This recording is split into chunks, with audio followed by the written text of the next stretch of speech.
Shalom, perkenalkan nama saya Rahayu Kirana Sianturi. Saya adalah salah satu mahasiswa dari Institut Agama Kristen Negeri Tarutung dengan NIM 220101153 semester 1 dengan grup E dengan dosen pengampu Bapak Dr. Baginda Sitompul MPDK. Di sini saya akan menyampaikan topik tentang pengajaran tentang setan atau topik tentang setan. Di sini yang pertama saya mau membahas tentang pengertian tentang setan atau iblis. Di sini kita sering bertanya, apa sih setan itu, seperti apa sih setan itu? Dan di sini saya akan membahas pengajaran tentang setan atau pengertian setan dan macam-macam setan. Dan yang pertama saya akan membahas tentang setan. Pengertian setan atau iblis. Setan atau iblis itu merupakan suatu pribadi yang jahat yang memiliki kuasa supranatural atau kosmos.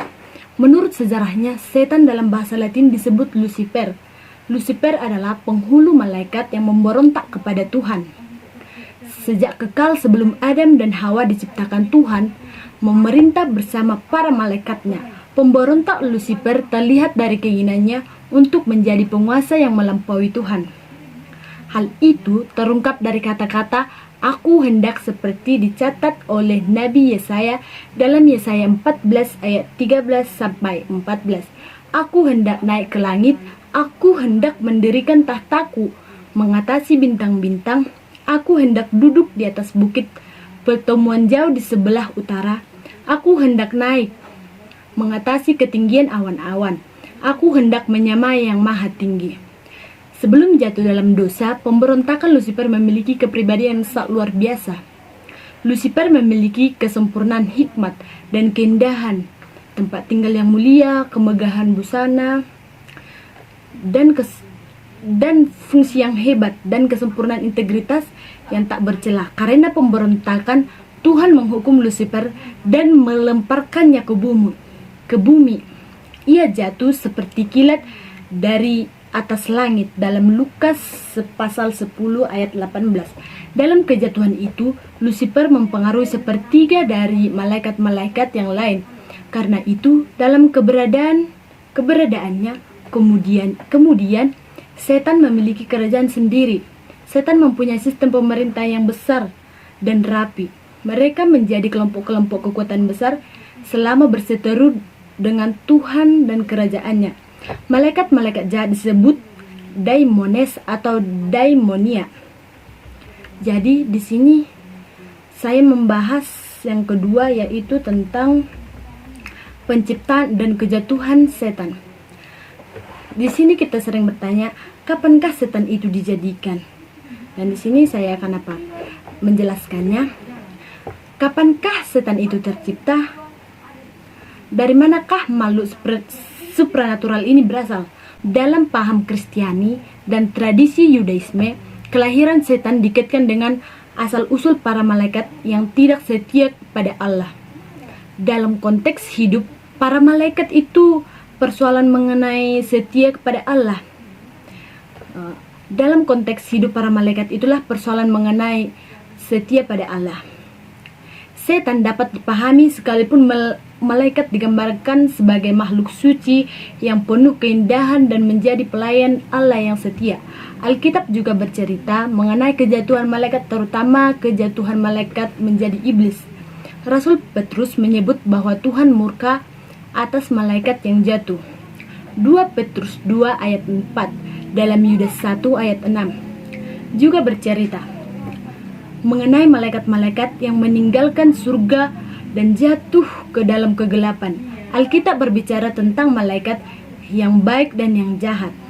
Sekalipun ditekankan bahwa pada mulanya semua malaikat diciptakan baik dan kudus.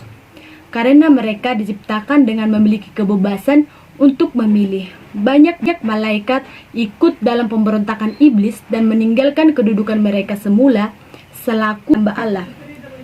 Sehingga dengan demikian kehilangan peran surgawi. Mereka pastilah setan-setan dalam perjanjian baru adalah malaikat-malaikat yang terjatuh ini. Oke, di sini saya akan melanjutkan tentang keberadaan setan.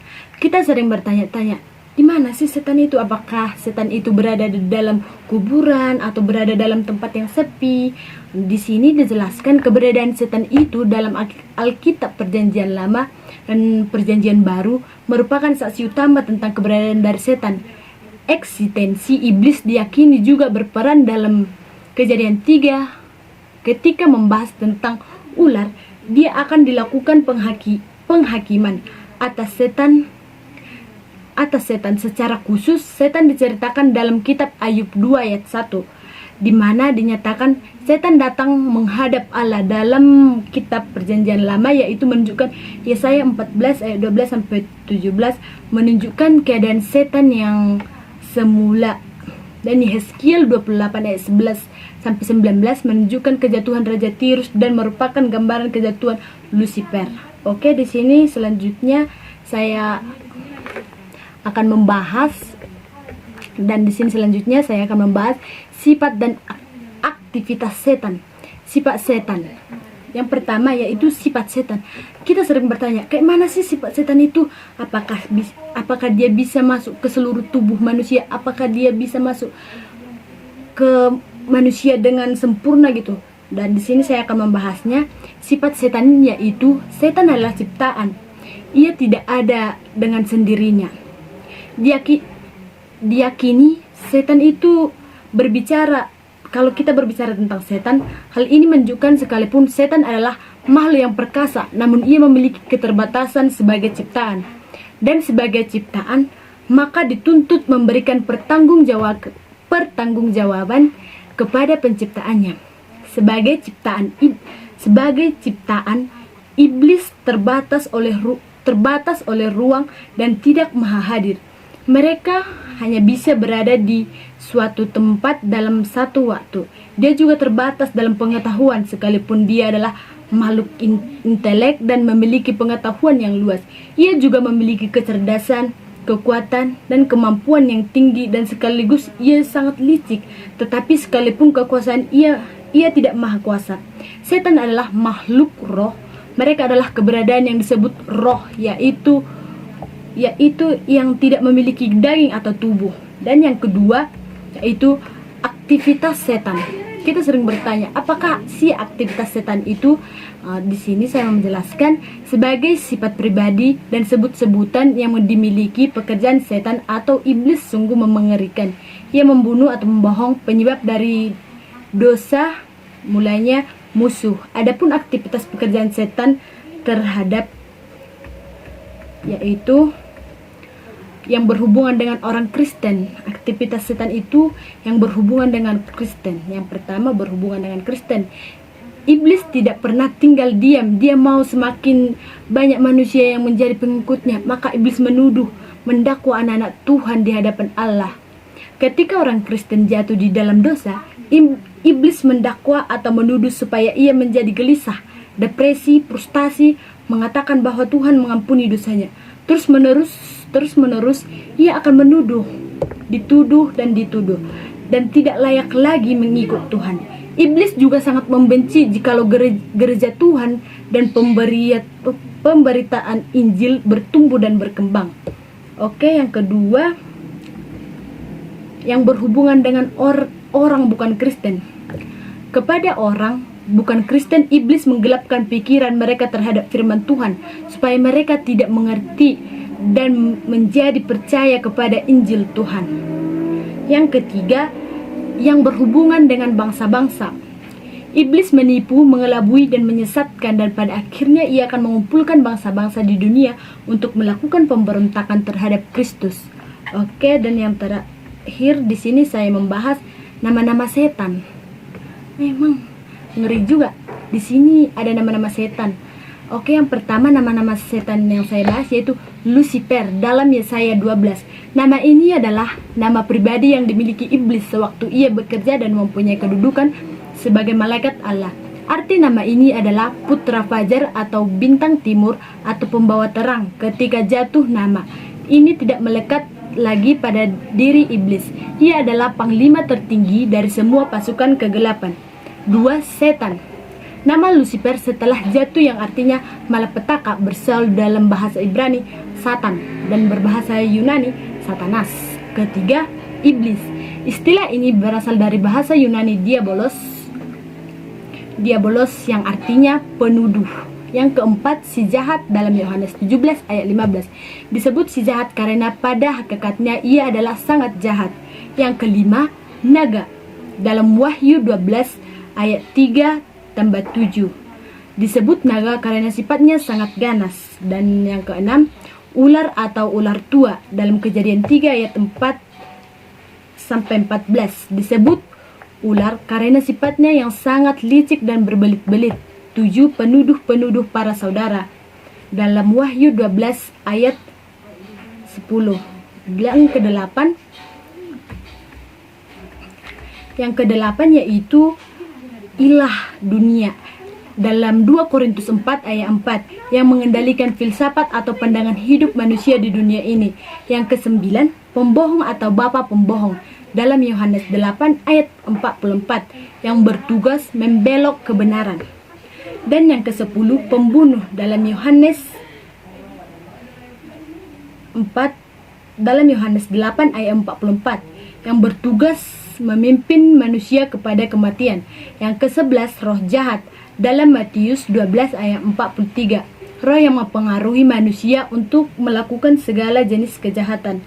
Dan yang ke-12, raja atau penguasa dunia ini dalam Yohanes 12 ayat 31, karena ia memerintah dengan sistem dunia yang cenderung menyimpan dari sistem pemerintahan yang benar.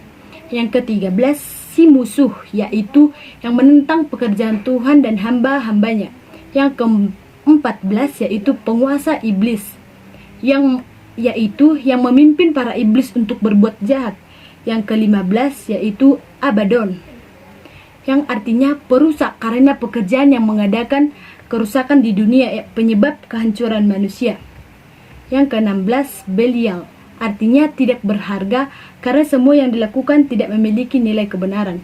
Yang ke-17 Beelzebul, artinya ilah para lalat karena penyebaran kebusukan yang sangat menjijikkan. Dan selanjutnya organisasi setan. Organisasi setan yaitu kerajaan iblis adalah suatu pemerintah dalam tatanan organisasi yang didirikan oleh Lucifer di bumi. Perlawanan atau pemberontakan terhadap kerajaan surga. Kerajaan yang didirikan di bumi lengkap dengan angkatan bersenjata dan palang merahnya. Dan yang selanjutnya, sikap orang Kristen menghadapi setan. Orang Kristen dalam sikap yang benar menghadapi setan tidak boleh tidak percaya atau tidak mau tahu. Orang Kristen harus sadar akan eksistensi iblis. Ketidakpercayaan akan eksistensi iblis sama artinya bahwa orang Kristen tidak percaya kepada Tuhan Yesus, karena Alkitab dan Yesus juga menyatakan bahwa setan ada.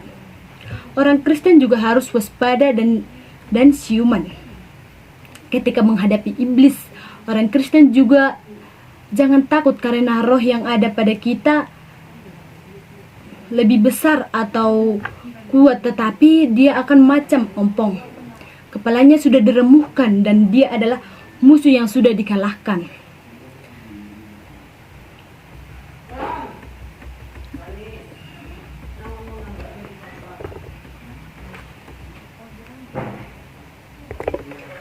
Dan kesimpulan yang saya bahas tentang setan atau pengajaran tentang setan ini adalah kita jangan mudah terpengaruh oleh setan.